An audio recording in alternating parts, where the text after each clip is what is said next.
नमस्कार। आज हम इतिहास के एक ऐसे शासक की कहानी में उतर रहे हैं जिसका नाम ही विरोधाभासों से भरा हुआ है। नाम है फिरोज शाह तुगलक।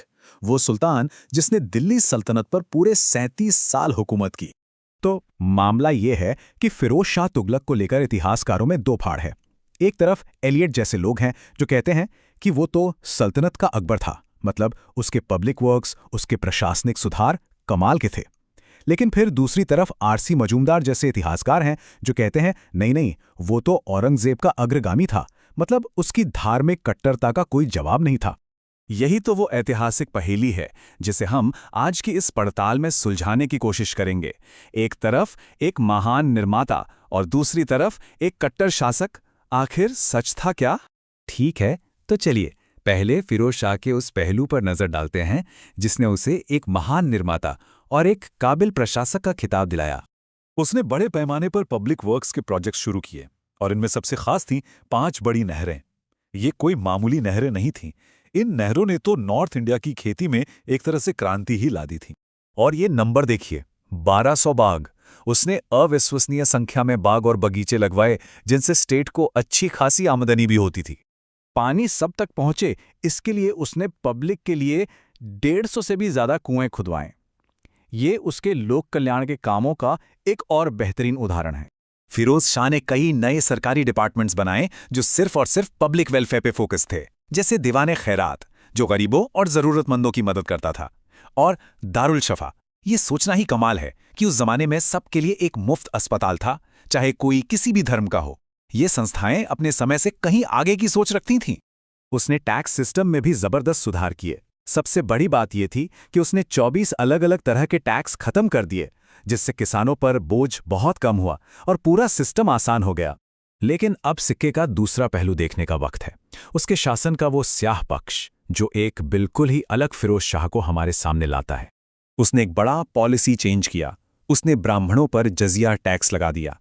ये वो समूह था जिसे इससे पहले तक छूट मिली हुई थी। बस इसी एक कदम ने उसे एक धार्मिक रूप से असहिष्णु शासक के तौर पर पक्का कर दिया।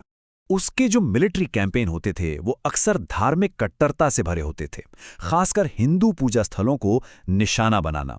जाजन नगर से लेकर नगरकोट तक मंदिरों का विनाश उसकी पॉलिसी का एक हिस्सा सा बन गया था।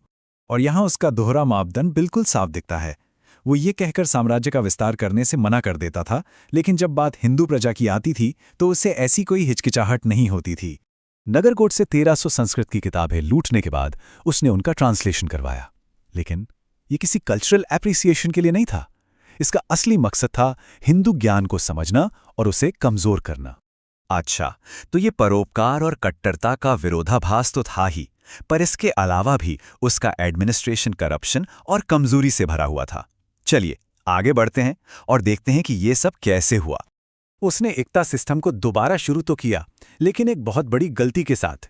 उसने इसे वंशानुगत बना दिया, मतलब अब पद योग्यता से नहीं बल्कि जन्म से मिलने लगे। इस एक फैसले ने सेना की कमर तोड़कर रख दी। फिर उसने इतलाक नाम का एक नया पेमेंट सिस्टम शुरू किया जिसने, कहना होगा कि पूरे साम्राज्य में भ्रष्टाचार के दरवाजे ही खोल दिए। कई इतिहासकार मानते हैं कि उसका शासनकाल सल्तनत का सबसे भ्रष्ट दौर था। और सबसे अहम बात यह है कि फिरोज शाह खुद एक कमजोर शासक था। सल्तनत की जो स्थिरता थी वो लगभग पूरी तरह से उसके काबिल प्रधानमंत्री खान ए जहां मकबूल पर ही टिकी हुई थी। तो अब देखते हैं कि इस उलझे हुए शासन का अंत कैसे हुआ और इसने आखिरकार अपने पीछे क्या विरासत छोड़ी। उसे गुलाम इकट्ठा करने का एक जुनून सा था। उसने 1,80,000 दासों की एक चौंका देने वाली फौज खड़ी कर ली थी, जिसने शाही खजाने पर बहुत बहुत बड़ा बोझ डाला। उसकी मौत के बाद जो संस्थागत कमजोरियां उसने पैदा की थीं, उनकी वजह से तुगलक वंश ताश के पत्तों की तरह ढह गया।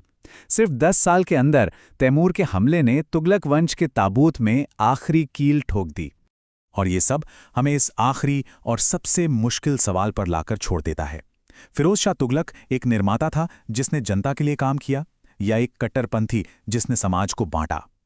शायद वो दोनों था, और यही बात उसकी विरासत को इतना जटिल और आज भी बहस का एक बड़ा मुद्दा बनाती है।